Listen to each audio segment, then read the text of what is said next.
낮에는 좀 더웠는데 또 저녁 되니까 기온이 좀 쌀쌀함을 느낍니다.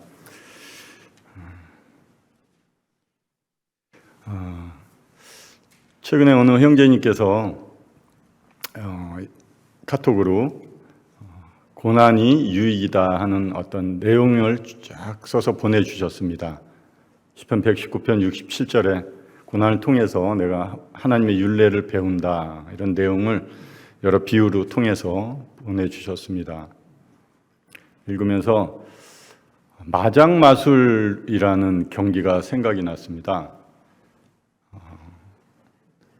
말이 기수의 동작에 따라서 움직임이지만 평지를 걷는 것보다 그 앞에 장애물이 나타날 때마다 말의 행동에서 아름다움을 느끼는, 그것이 점수로 이어지는 그 경기였습니다. 그 앞에 어려운 이런 장애물이 있으면 있을수록 말을 통해서 더 아름다운 모습, 더 훌륭한 모습들이 나타나고 그것을 평가하는 이런 경기입니다. 그렇지 않으면 그냥 평지만 달려가고 평지만 걸어가는 이런 모습일 텐데, 우리 앞에 나타나는 이런 어떤 어렵다고 생각하는 환경이 오히려 우리의 삶의 아름다운 것들을 드러내고, 주께서 보실 때 특별히 그리스도인으로서 우리 주 예수 그리스도를 따르는 제자의 삶 가운데서도 다양하게 어떤 고난의 모습들이 어려운 환경 가운데 나타날 때마다 이것을 피하여 갈 건지 아니면 주님과 함께 넘어갈 건지 한번 생각을 해볼 때가 많습니다. 돌아가고 싶은 마음이 많고 피하고 싶을 때가 많지만 결국 그렇게 될 때는 다음에 또 그런 환경에서 또 돌아가려고 할 것이고 또 피하려고 할 이런 생각이 들 거라 생각해서 주님과 함께 이 앞에 주시는 환경을 넘어가자 하는 마음으로 부딪혀 볼 때가 있습니다. 능히 감당하실 능력을 주시기 때문에 제 앞에 그런, 우리 그리스도인들 앞에 그런 환경을 두셨다 믿습니다. 주님과 함께 그 앞에 있는 장벽을 넘어가면서 아름다운 모습, 그 간증을 통해서 주변의 성도님들에게 또 주변의 여러 사람들에게 하나님의 아름다움을 나타내는 주님의 제자의 삶을 살아가기를 함께 기도합니다. 오늘 사도행전 9장 10장입니다. 중요한 내용은 사도라고 불려지는 사울, 즉 나중에 바울이라고 불려지는 그 사울이라는 청년의 회심과 또 그 열정을 가졌던 베드로를 통해서 세 가지 사건을 통해 교훈을 받고자 합니다. 제가 예전에 교회를 다니기 전에 저희 자매가 교회를 다녔습니다. 먼저 다녔고요. 저희 가족들이 다녔고, 그냥 뭐 특별히 제재하지는 않았는데 어느 날은 왜 그랬는지 모르겠지만 교회 갔다 좀 늦게 왔어요. 늦게 와서 괜히 화가 났습니다. 입구에서부터 막 화가 나가지고 막 소리를 지르고 뭐 욕까지 했는지 모르겠습니다만, 그래서 집에 들어와서 그 성경을 뺏어서 다 찢고 그 성경을 다 그 방 안에다 버려버렸던 생각이 여전히 떠나지는 않습니다. 그때는 뭐 부끄러운 거나 죄책감도 몰랐지만 계속해서 이런 생각들이 가끔씩 한 번씩 나타날 때마다 주님 감사합니다, 이런 생각이 늘 듭니다. 제 삶의 가장 소중한 물건은 성경입니다. 잘 갖고 다니지도 않아요. 이 성경은 좀 아끼는 편이에요. 자꾸 낡아지고 그래서 잘 가지고 다니지 않고 다른 성경을 좀 가지고 다니는데 굉장히 소중히 여기고, 주님과 함께 걸어온 이 길에 대해서 많은 이런 내용들이 기록되어 있고 그래서 제일 소중히 여기는 이런 물건입니다. 왜 그렇게 찢었던 성경을, 그렇게 싫었던 성경이 이렇게 소중하게 되었는가 생각하게 될 때 예수 그리스도를 만났기 때문이었습니다. 그렇지 않았다면 그냥 지나가는 한 권의 책이었을 거고 관심 없는, 특별히 보지도 않았을 그런 책이었을 것입니다. 그러나 가장 소중한 제 인생의 물건이 된 것은 예수 그리스도를 만났기 때문입니다. 제 인생의 전환점이었다고 생각합니다. 오늘 동일하게 사울이라는 청년이 자기 인생에서 예수 그리스도를 만나는 이런 내용이 나와 있습니다. 한번 그 내용들의 여러 부분을 보면서 교훈받고자 합니다. 잘 아시다시피 사울은 성경에 많은 서신서들을 기록해 놓았습니다. 얼마나 훌륭한 우리 주님의 제자이고 주님의 뜻을 따라서 많은 일들을 하고 자신의 삶의 끝부분까지 성경에 잘 기록해 놓고 있습니다. 그 가족에 대한 내용은 부친이 유대인이죠. 바리새인이고 또 특별히 그런 조건에서 태어났기 때문에 사울도 가말리엘 문화에서 학문을 배우고 성경에 능통한 자였죠. 율법을 철저히 지키는 바리새인의 한 명이었습니다. 또 그가 태어날 때 로마의 시민권을 갖고 태어났기 때문에 하나님께서 이런 환경을 미리 만들어 놓으셨다 생각이 됩니다. 이런 서신서를 기록하기 위한 어떤 지혜와 지식을 미리 배우게 하셨고요. 로마 시민권을 가지고 있었기 때문에 복음을 전하기 위해서 전국 인근의 그 전도 여행을 떠나는데도 지장이 없었던 것 같습니다. 그래서 하나님께서 이 모든 상황을 준비하시고 한 명의 제자를 부르셨던 이런 모습이다 이렇게 생각이 됩니다. 그러나 한 가지 그가 예수 그리스도를 알지 못했고 만나지 못했던 적이 기록되어 있습니다. 이 9장에서 하나님을 알지 못했던 예수님을 알지 못했던 그런 사울이라는 청년의 삶 그리고 예수 그리스도를 만나는 장면 그런 사건과 그 후에 즉시 예수 그리스도를 전하는 이 복음의 사도로서 첫 발을 디디는 이런 모습 저희 구원을 받는 모습과 동일하다 이런 생각이 듭니다. 제가 사도행전 잠시 읽어가면서 좀 교제를 하도록 하겠습니다. 사울의 열심, 그 열정을 한번 보겠습니다. 사도행전 8장 3절에 먼저 사울이 교회를 전멸할 때 각 집에 들어가 남녀를 끌어다가 옥에 넘기니라. 오늘 9장 1절 2절에 사울이 주의 제자들에 대하여 여전히 위협과 살기가 등등하여 대제사장에게 가서 다메섹 여러 회당에 가져갈 공문을 청하니 이는 만일 그 도를 따르는 사람을 만나면 남녀를 막론하고 결박하여 예루살렘으로 잡아오려 함이라. 이 사울 청년만큼 정말 하나님에 대한 열정을 가지고 하나님을 믿는 믿음을 가지고 하나님에 대한 그 뜨거운 자신의 열정 그것을 헌신하면서 살아온 청년입니다. 하나님을 믿지 않은 청년이 아니라 하나님을 믿고 믿을 뿐만 아니라 자신의 모든 삶과 열정을 그 하나님께 쏟아부었던 한 명의 청년입니다. 그러나 정작 이 청년이 진리신 예수 그리스도를 만나지 못했다는 것입니다. 하나님에 대한 열정, 하나님에 대한 그 종교심이 오히려 하나님께서 보내신 자 아들 예수 그리스도 그분을 따르고 그분의 복음을 위해서 살아가고자 하는 제자들에 대한 위협과 공포와 두려움을 안겨주고 오히려 복음을 방해하고 있는 이런 상황이었음에도 불구하고 정작 사울 청년은 그것을 알지 못했죠. 자기가 하고 있는 그 하나님에 대한 열심, 그게 올바른 열심이었고 그것이 하나님 앞에 정당하게 합당한 삶이었다고 생각을 했습니다. 잘못됐다고 생각 안 했습니다. 그렇기 때문에 이와 같이 여전히 굽히지 않는 그의 하나님에 대한 열정, 예수 그리스도에 대한 증오가 그에게 나타나 있었습니다. 하나님을 알지만 정말 예수 그리스도를 모르는 이 땅에 많은 종교들도 아직 있는 것을 봅니다.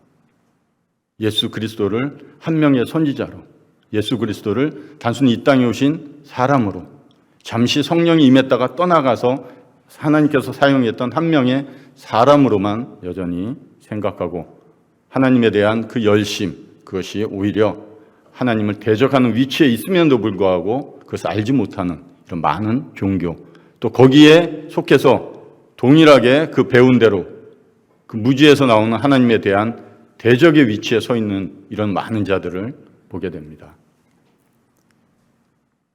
몰라서 그런 거니까, 무지에서 나온 거니까.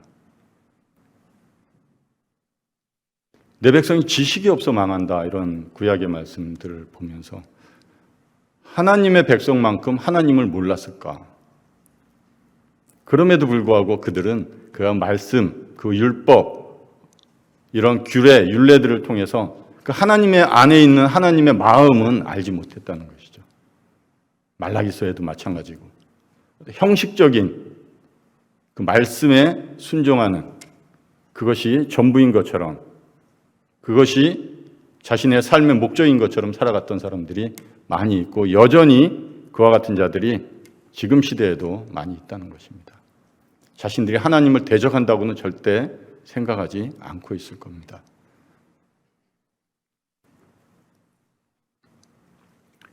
예수 그리스도를 만나고 사도 바울처럼 자신의 눈에서 비늘이 벗겨져서 올바른 진리를 보고 예수님이 누군지 올바로 알게 될 때 그의 삶에 변화가 온다고 생각합니다.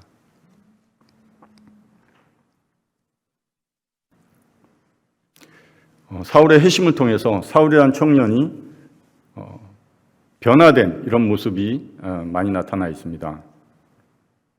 자신을 찾아오신 예수 그리스도를 만난 사울, 예수님을 정말 증오하던 자였습니다.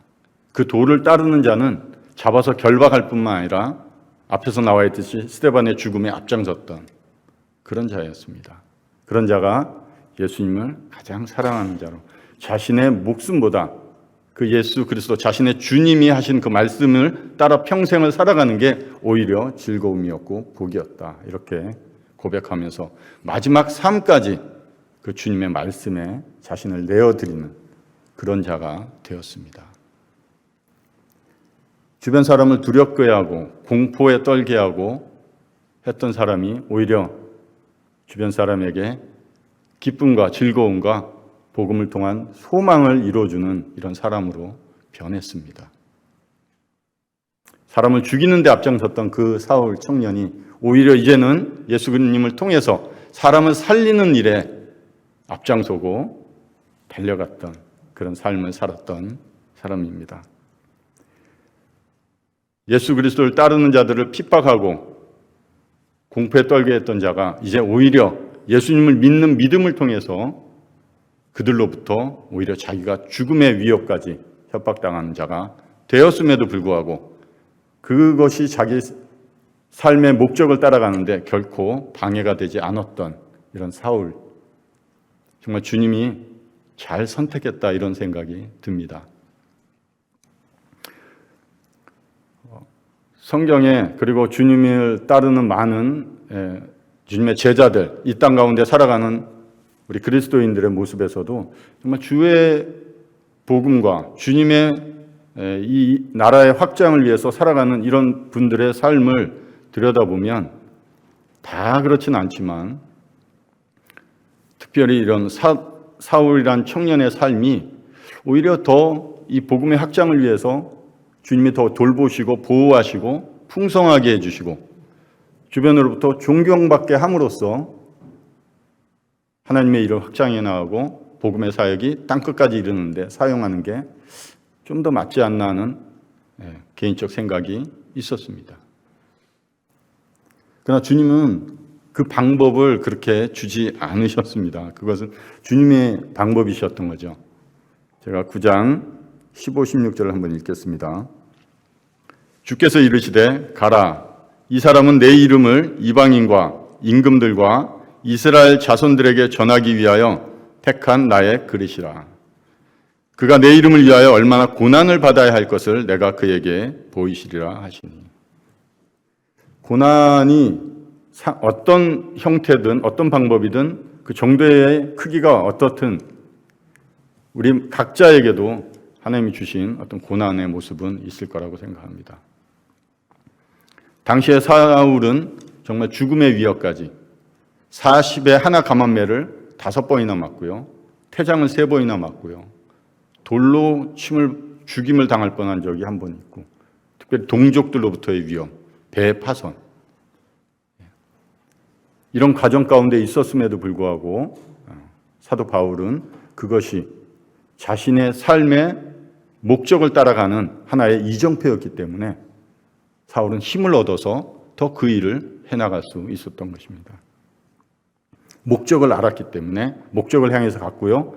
가는 길의 과정에 있는 이정표와 같은 일들이 사도 바울 앞에 있을 때마다 사도 바울은 그 고난이 내가 주께서 주신 삶의 방향을 향해서 올바른 길을 가고 있구나. 그렇기 때문에 오히려 그 고난이 사울에게는 유익이 되었고 이정표와 같은 역할을 하게 됐습니다. 누군가 어디 목적지를 향해서 갈 때 정보를 얻게 되면 그 목적지를 가는 길에 이런 길도 있고, 예전에 도봉산 이런 데 올라가면 북한산 쪽으로 올라가면 이제 로프를 잡고 올라가는 길도 있고 여러 가지 정보를 알려줬는데 가도 평탄한 길이면 잘못 왔구나 생각이 들 겁니다. 그러나 사도 바울은 가는 곳마다 어떤 위협적인 어려움이 있을 때마다 내가 제대로 가고 있구나. 그래서 힘을 더 얻었던 것 같습니다. 이 사울에게 고난이 유익이 됐구나. 이런 생각이 들면서 분명한 목적 가운데 나타나는 이런 과정, 그것이 사울을 끝까지 주님의 복음의 사역자로 자신을 드리는 데까지 갈 수 있었던 용기였다, 이런 생각이 듭니다. 몇 년 전에 여러 형제님들과 함께 전라도 광주 양림동을 가본 적이 있습니다. 선교의 지역이라고 그러죠. 우리나라에 이런 선교가 들어오는 그런 시초의 역할을 했던 지역이었습니다. 호남 신학대 그 뒷동산 쪽에 갔더니 선교사들의 묘역이 있었습니다. 묘비들이 다 있고 어린아이의 비석도 있고요. 유진벨 또 여러 선교사들의 묘역이 있어서 앉아서 한 군데서 사진을 한번 찍었습니다. 옆에 한글로 써 있었어요. 서서평, 이렇게. 엘리자베스 세핑이라는 잘 아시는 분의 이야기를 듣게 됐죠. 그 젊은 여자로서, 젊은 청년으로서 한국에 와서 그의 삶의 그 기간이 그렇게 길지도 않았고 그 삶의 끝에 남아 있던 것은 동전 면립과 담요 반쪽이었다. 그 한 장도 반을 찢어서 어려운 분에게 주었기 때문에 반쪽만 남아 있다. 이런 얘기를 들으면서 과연 이 청년, 이 여인이 한국 땅에 와서 가족들의 그 보살핌과 가족들의 정 가운데서 떠나와서 한국에 와서 그와 같은 삶을, 그 헌신적인 삶을 살았던 이유는 주께서 그곳을 보여주신 것이죠. 주의 마음이 한국에 있었고 주의 뜻이 한국에 있었고 주가 보고 계신 곳이 한국이었기 때문에 그 여인은 주님의 마음을 가지고 한국에 왔던 것이죠. 우리는 내가 보는 곳에, 내가 가고 싶은 곳에, 내가 하고 싶은 일 쪽에 마음을 많이 둘 때가 있습니다. 정말 주께서 바라보시고 주께서 가기를 원하는 곳이 어딘지 그곳을 바라보는 게 예수님을 닮은 자의 모습이라고 생각합니다. 거기에 이 서서평 외에도 많은 분이 있었지만 여하튼 자신의 고국을, 가족을 떠나서 처음 들어보는, 와서 봐도 희망이 없어 보이는 흑백의 나라였다고 표현될 정도로 아무 희망이 없고 남자들은 게을러 있고 교육도 없는 이 나라에 와서 무엇부터 시작해야 될지도 모르는 그 상황에 오직 주의 말씀 하나 붙들고 이 땅에 왔던 그들을 통해서 지금 대한민국이 전 세계 선교의 국가로 발돋움하는데 그들의 삶이 있었다는 것이죠. 그들이 들고 온 것은 복음이었습니다. 다른 것이 아니었죠. 복음을 통해서 이 나라가 이와 같이 세계에서 복음의 국가로 우뚝 설 수 있었던 계기였다 생각됩니다. 그 복음의 바통이 저희에게 이어진 거죠. 계주 경기를 합니다. 정말 죽을 힘을 다해서 한번 달려봅니다. 신발이 벗겨져도 맨발로 뛰어봤습니다. 제 손에는 그 바통이 들려있고 예수 그리스도께서 이 땅에 그 바통을 사도 바울에게 이어주고 주님의 마음을 닮은 자들과 함께하는 자들에게 그 복음의 바통을 이어주었고 지금까지 이와 같이 주님의 마음을 가진 자들을 통해서 저희에게까지 이 복음의 바통이 이어져 왔습니다. 각자의 손에 들려있는 이 바통. 가끔 그런 생각을 합니다. 달려가고 있는지, 관광을 하러 왔는지, 전투함을 타고 내가 영적 전쟁에 나가고 있는지, 유람선을 타고 있는지 한번 체크해 볼 때가 있습니다. 생각나게 하시니까. 이번 이런 말씀을 통해서도 다시 한번 제 삶의 모습을 한번 말씀을 통해서 비춰보게 되어서 유익이었다 생각이 듭니다. 소명은 부르심이죠. 사명은 맡겨진 책임인데 사울에게는 분명한 소명과 사명이 있었습니다. 우리 그리스도인들에게는 소명과 사명이 분명히 있습니다. 사울에게 준 사명, 사울이 끝까지 그것을 잊지 않았습니다. 디모데후서라면 사도 바울의 유언과 같은 그런 편지인데 제가 1장 11절 12절만 한번 읽겠습니다. 내가 이 복음을 위하여 선포자와 사도와 교사로 세우심을 입었노라. 이로 말미암아 내가 또 이 고난을 받되 부끄러워하지 아니함은 내가 믿는 자를 내가 알고 또한 내가 의탁한 것을 그날까지 그가 능히 지키실 줄을 확신함이라. 이 확신이 시작부터 끝까지 시종일관 변하지 않았습니다. 사도 바울이 에베소에 3년이나 사역하면서도 그가 그에게서 온 첫날부터 지금까지 시작부터 그때까지 변하지 않았던 일정했던 뜨거울 때 뜨겁고 처질 때 처졌던 것이 아니라 시종일관 그의 사역에 변화되는 모습이 크게 없었던 것은 이와 같이 자신을 부른 분이 누군지를 알고 그분이 나에게 어떤 것을 맡겨준 그 사명을 분명히 알았기 때문에 사도 바울의 삶이 이와 같았다 생각이 듭니다. 얼마나 정말 주님이 자랑하고 싶은 위대한 종의 모습일까. 디모데후서를 이런 영상으로 이렇게 듣게 됩니다. 유튜브에 요새 그런 게 나와 있어서 만화처럼 듣고 있으면 눈물이 나죠. 야, 어떻게 세상에서 태어날 때부터 우리가 표현하는 금수저와 같이 훌륭한 이런 사람이 이와 같이 세상으로부터 버림을 받고 도망 다녀야 되고 왜 이런 흙수저와 같은 삶을 살았을까? 복음이었죠. 그가 주님을 비판하거나 비관하거나 주님께 원망하거나 자신의 맡겨진 일에 대해서 게을리하지 않았습니다. 그럼에도 불구하고 왜 나를 이렇게 살게 하실까? 그런 의문점도 바울은 없었습니다. 비록 바울에게만 주어진 삶, 바울만이 할 수 있는 삶일까? 우리는 바울처럼 살 수 없을까? 나는 안 되는 것일까? 각자에게 맡겨준 숙제처럼 생각이 들었습니다.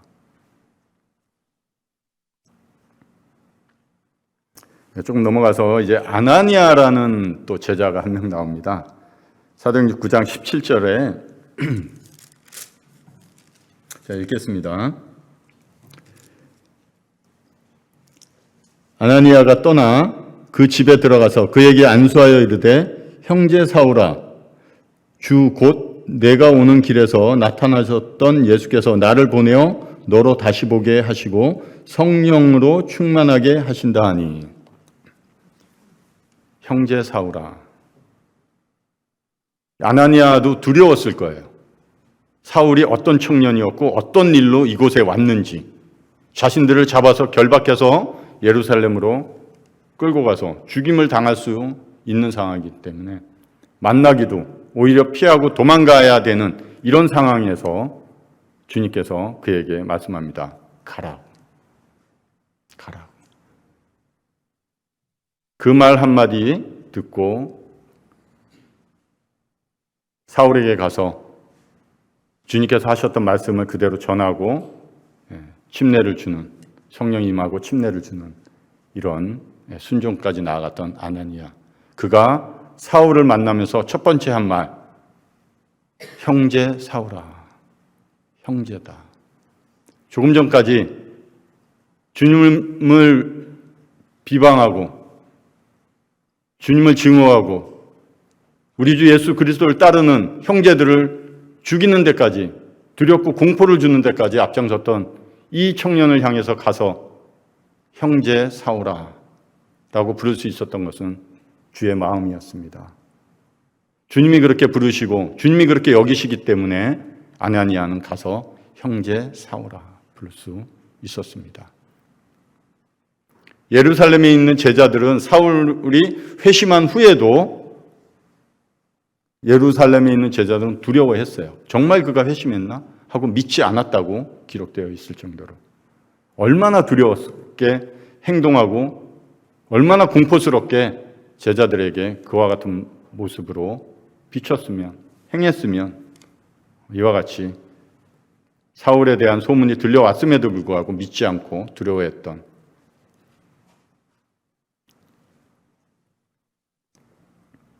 형제라 부르기를 부끄러워하지 아니하시는 주님, 우리 같은 자를 부끄러워할 만한 존재이죠. 어떤 분의 간증 가운데 집안에 형제들이 많은데 큰형은 교도소 가 있고 둘째 형도 저 청송에 있는 감호소, 좀 더 특별한 교도소죠. 거기 가 있고. 그럼 주변에 물어볼 때 자신은 좀 성공해서 사업을 하고 있고 물어볼 때 부끄럽다고, 그런 그냥 잠깐 실수해서 간 것이 아니라 굉장히 어릴 때부터 안 좋았기 때문에 그 말하기가 부끄럽다고. 그런 자임에도 불구하고 주께서 저희를 향해서 형제라 부르시기를 부끄러워하지 않기 때문에 저에게 윤영채 형제님, 아까 사회자 분께서 윤영채 형제님 교회 올 때마다 가장 듣고 마음에 기쁜 단어 말씀입니다. 윤영채 형제님 어디 나가서 저에게 그런 그냥 단순한 단어를 넘어서 주님 안에서 가족으로 불러주고 가족으로 여겨주고 가족의 마음으로 관심을 가져주고 대해주는 곳이 어디 있겠습니까?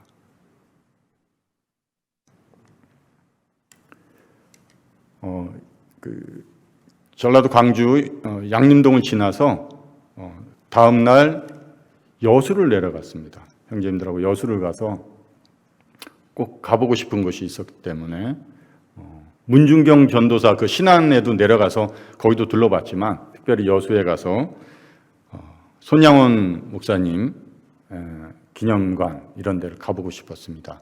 그래서 애양원을 가봤죠. 그때 문이 닫혀서 주변만 둘러보고 손양 목사님 기념관, 그리고 옆에 교회, 그리고 그 옆에 부부가 묻혀있는 무덤이 이렇게 있고 기념탑들이 있고 잘 몰랐던 시절이었습니다. 그래서 그분에 대해서 책도 읽고 영상 자료도 찾아보고 자신의 두 아들을 이름을 보니까 손동인, 손동신 그러는데 두 아들을 죽인 안재선을, 그 청년을 감옥에 붙잡혀 가 있는 상태에서 손양 목사님이 탄원서를 내서 그 안재선 씨를 감옥에서 풀어나게 합니다. 그러고 나서 자신의 양아들로 삼게 되죠. 그럴 때 그 따님 되는 손동희 씨라는 분이 그 증언하는 내용을 듣게 될 때 아버지가 하나님 믿는 사람이기 때문에 내 오빠를 죽인 그 살인자를 용서해 주는 거 이해합니다. 알겠습니다. 받아들이겠습니다. 하지만 내 오빠 둘을 죽인 저 사람은 어떻게 내가 오빠로 받아줄 수 있겠습니까? 어떻게 내 가족으로 나의 오빠로 받아줄 수가 있겠습니까? 아버지 그것만은 안 된다고. 그때 손양원 목사님의 말이 동희야, 주님이 용서를 넘어서 원수를 사랑이라고 했지 않냐. 우리는 그 말씀을 따라가는 것이 우리가 주님을 따르는 자들의 모습이다. 말씀 하나 붙들고 자신이 왜 감정이 없었겠습니까? 왜 안에서 끌어오는 그런 마음이 없었겠습니까? 그러나 내 감정, 내 생각, 내 의지보다 하나님의 말씀 앞에서 자신의 마음을 다스린 이것이 주님을 따르는 제자의 모습 같습니다. 저도 언뜻 말씀을 읽고 알고 있으면서도 내가 눈에 보이는 상황, 내가 처해 있는 이 환경이 우선이고 내 감정이 우선일 때가 많습니다. 내 감정은 다스려야 하고 하나님의 거룩은 나타내야 되는 게 하나님의 사람들입니다. 말씀과 내 생각과 내 감정이 충돌될 때 하루에도 수없이 그런 충돌될 때가 많이 있습니다.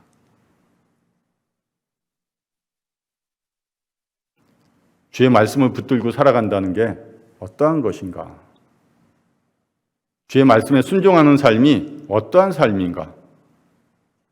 단순히 내가 할 수 있을 때 그 조건에 따라서 하고 내가 하고 싶을 때 그것을 하려고 하는 그것이 아니라 정말 말씀과 내 생각과 내 상황이 충돌되는 이 상황에서 내가 그 말씀 앞에 엎드릴 수 있을까? 그런 고민이 많이 되었습니다.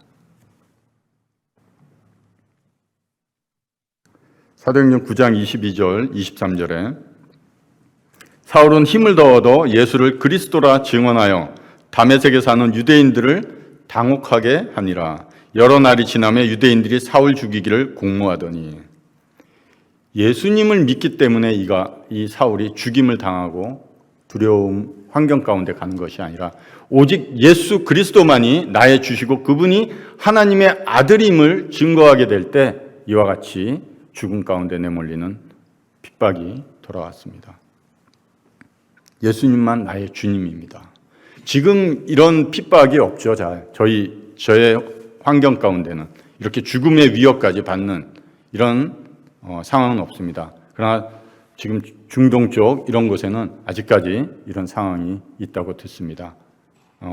조금 위로 올라가면 바로 위쪽의 나라들에서도 어마어마한 이 두려움 이런 일들이죠. 이렇게 한다는 것은. 그럼에도 불구하고 그것을 지키고 그것을 전하는 이런 분들이 있습니다.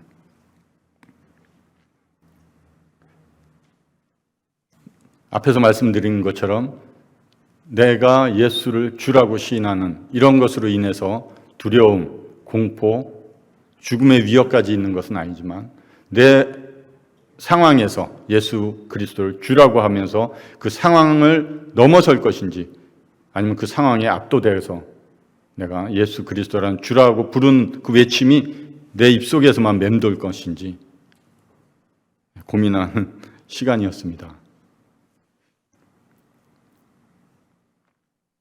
사울에 대해서 좀 정리를 하겠습니다. 예수님께서 하신 선택이 잘못되셨나? 왜 저런 자를, 아니 하필 그 많고 훌륭한 열정을 가진 자들이 많이 있는데, 그리고 주님이 당시에 계실 때도 택한 제자들도 많이 있는데 환상 중에 나타나셔서 왜 저런 자를 택하셨을까? 하필 그 많고 많은 자 중에 특별히 자신들을 대적하고 예수 그리스도를 증오하는 왜 저런 자를 하나님이 택하셨을까? 하나님 계획이 잘못되셨을까 생각할 수도 있습니다. 우리가 눈에 보이는 상황에서는.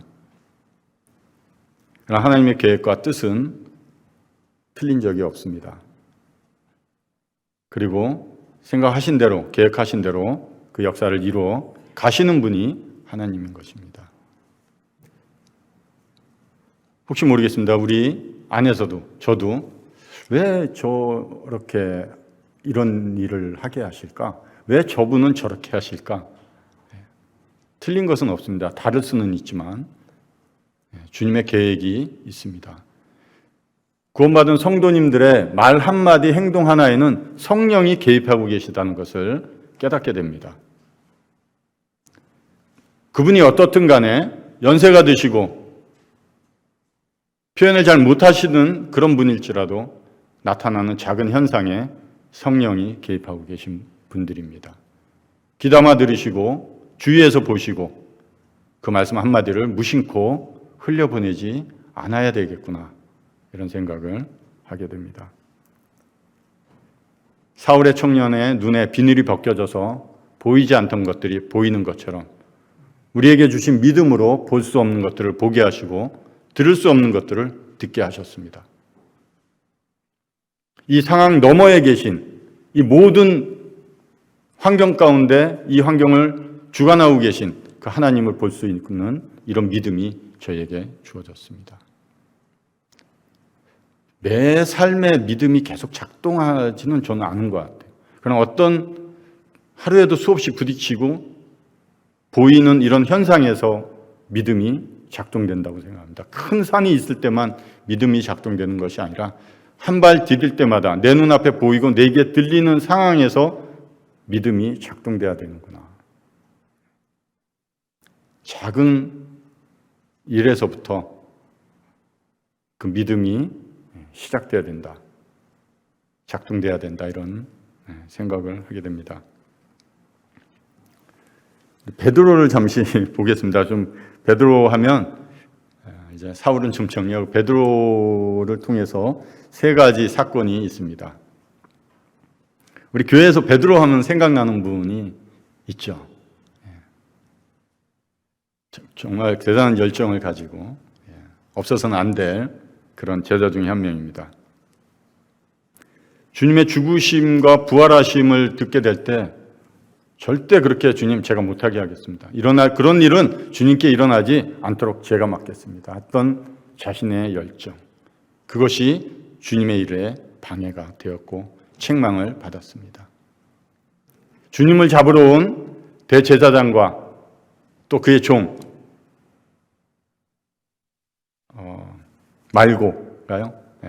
칼로 그 귀를 자르는 이런 거침없는 행동을 한 베드로였습니다. 주님께 책망을 받았지만 그가 또 무리를 걸어오신 예수님 보면서 주님, 저도 주님께로 가고 싶습니다 할 때 오라고 하면서 유일하게 사람으로서는 무리를 걸었던 베드로입니다. 무모해 보이지만 사람으로서는 무리를 걷는 경험은 베드로분이 없습니다. 무모한 도전이었다 생각될지라도 그와 같은 경험이 베드로의 삶에 얼마나 큰 좋은 경험이었을까 생각이 됩니다. 주님을 또 3번이나 부인했죠. 저주하고 맹세하고. 그렇게 부인했던 그 베드로, 시리에 빠져있던 그 베드로를 또 주님이 부활해서 찾아오시고 회복시켜주는 그런 경험을 한 베드로.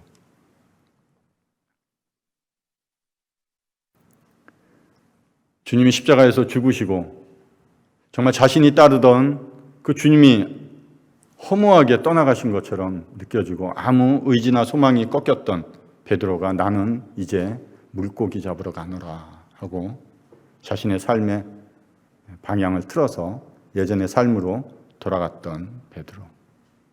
그런 자였습니다. 오늘 그런 베드로를 통해서 3가지 모습을 보고자 합니다.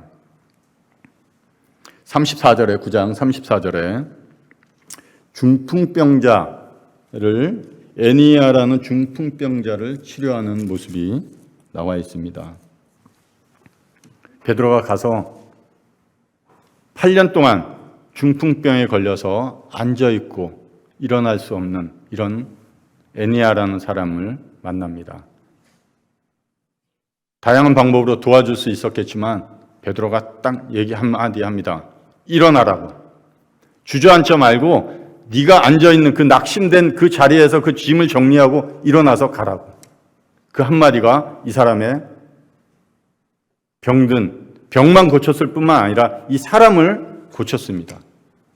지치고 힘들고 낙심해서 주저앉아 있는 그에게 하나님의 사람으로서 주님을 따르는 예수 그리스도인으로서 해줄 수 있는 것이 무엇일까? 일어나라. 그 한마디가 이 사람을 일으켰습니다. 그런 용기가 필요하구나. 용기가 필요하구나. 담대함이 필요하구나. 믿음이 필요한 일들이구나. 말로만 예수님 믿고 뭔가 하는 것 같지만 정말 낙심에 빠져있고 지쳐있는 이런 사람들에 의해서 우리가 주님의 이름으로 일어나서 가라고, 내 자리를 정리하라고 그렇게 용기를 주고 나아갈 수 있게, 도전할 수 있게 외쳐줄 수 있는 사람이 그리스도인이라고 생각합니다.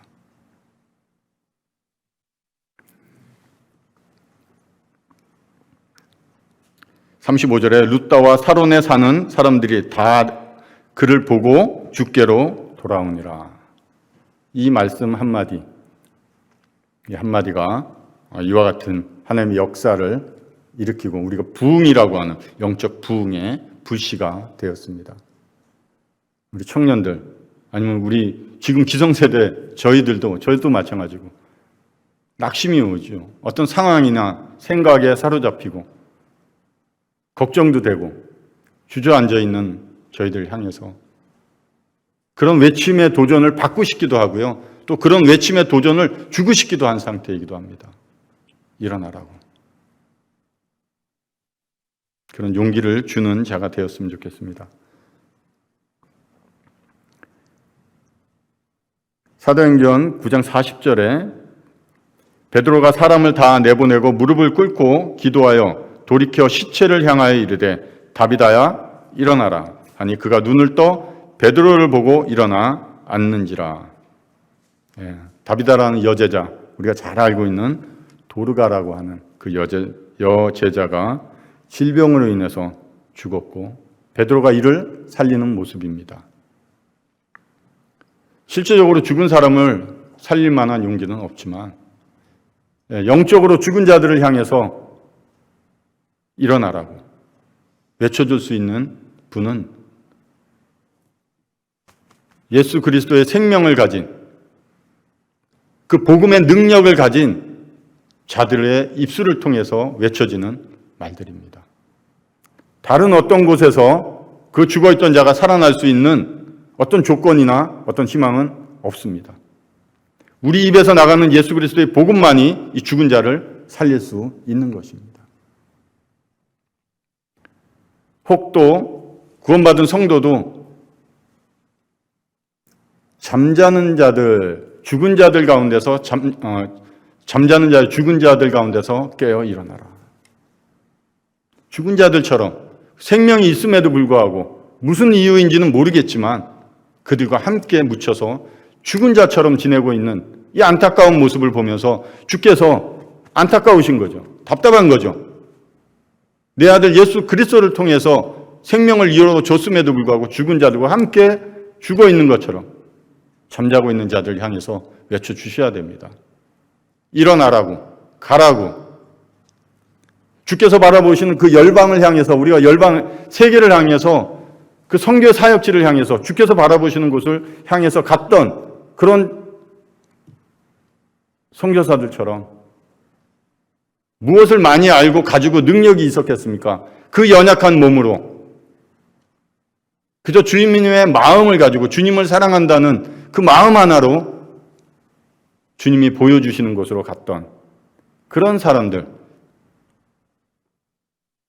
일어나라고 다시 깨어서 주와 함께 이 길을 가는 삶이 되시기를 바랍니다.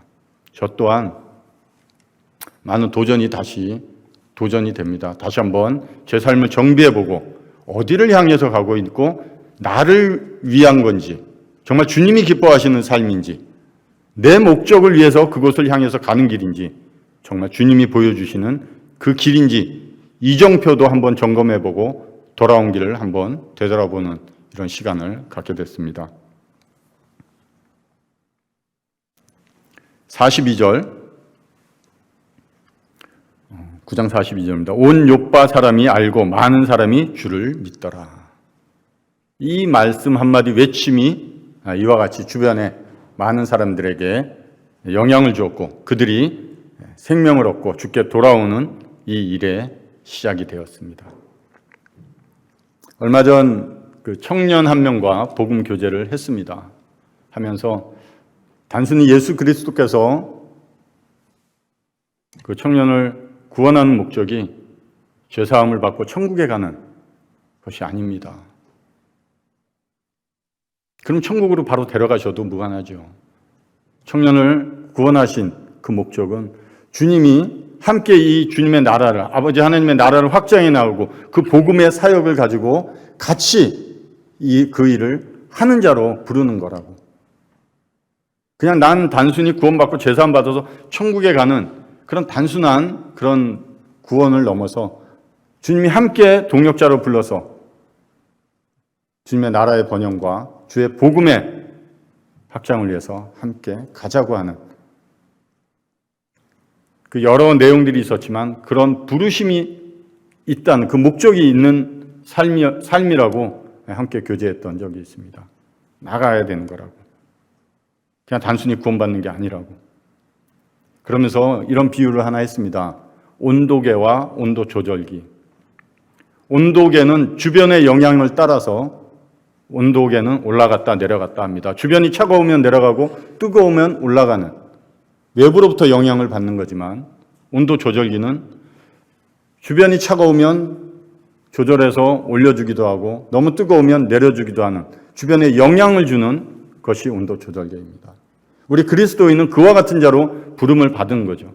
단순히 그냥 구원받고 세상에 나가서 죽은 자처럼 함께 그들과 섞여서 살아가는 것이 아니라 그들에게 소망이 없는 그들에게 소망을 줄 수 있고 하나님 모르는 자들에게 우리의 삶과 말을 통해서 하나님이 어떠한 분인지 전할 수 있고 그럼으로써 죽어있던 자들이 살아나고 희망이 없던 자들이 희망을 갖고 변화의 삶을 살아갈 수 있는 이런 영향력을 주는 자로 부르시는 거다.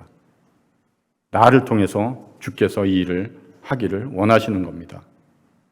분명한 목적을 알려주었습니다. 그것이 없으면 구원은 나 이제 죄사함 받았고 천국에 가는 걸로 끝난다면 그 목적은 달성된 것이기 때문에 더 이상의 어떤 의지와 열정, 목적이 사라지는 겁니다.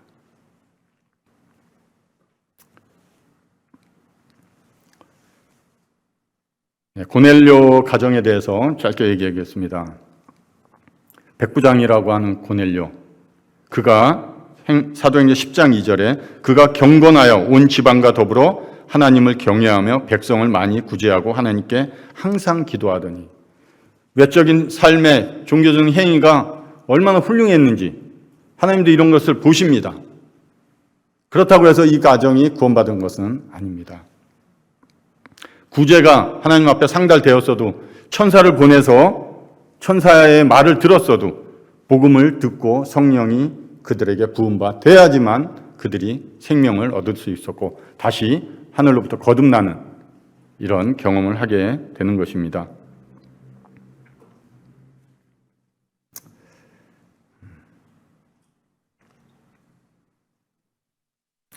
복음이 전파되던 시작되던 이런 시초의 상황이 좋았느냐? 그렇지 않았습니다. 영적 부흥은 외적인 환경이 좋고 좋은 훌륭한 지도자들, 훌륭한 사람들이 모여서 그 일을 이루어가지 않았습니다. 주께서는 낮고 천하고 비천한 자들, 지혜 없는 자들을 부르셔서 복음의 일을 확장해 나가셨습니다. 외부의 압력이 심하면 심할수록 오히려 복음은 더 확장되어 나갔습니다.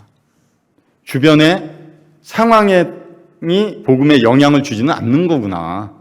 내가 복음을 전하고자 할 때 주변의 어떤 문제가 결코 그것이 나의 어려움, 내 생각에는 그럴 수 있지만 그것이 방해되는 일은 아니구나. 그런 생각을 좀 하게 됐습니다. 그래서 당시에 어려웠던 이 환경 가운데 어려웠으니까 더 할 수 그렇지는 않았던 것 같습니다. 어쨌든 외적인 환경이 복음이 전해지고 주께서 이 복음이 땅끝까지 이르러가는 이 일을 시작하셨기 때문에 마치는 그날까지 주께서 함께 하시기 때문에 상황은 이 일을 방해할 수 없다. 또 어떤 존재들도 이 일을 방해할 수 없다. 이런 생각을 하면서 저희 입술을 통해서 이 복음이 주변에 그리고 주변을 통해서 또 다른 자들에게 흘러넘쳐가고 아직까지 그 복음이 이르지 못한 땅끝까지 가야 할 그런 하나님의 마음을 가진 주님의 마음을 가진 자들을 여전히 부르고 계시고 앉아있으면 일어나라고 하시고 열방을 향해서 나아가라고 하시는 주님의 음성을 듣는 이런 그리스도인의 제자들의 삶이 되시기를 바랍니다. 감사합니다.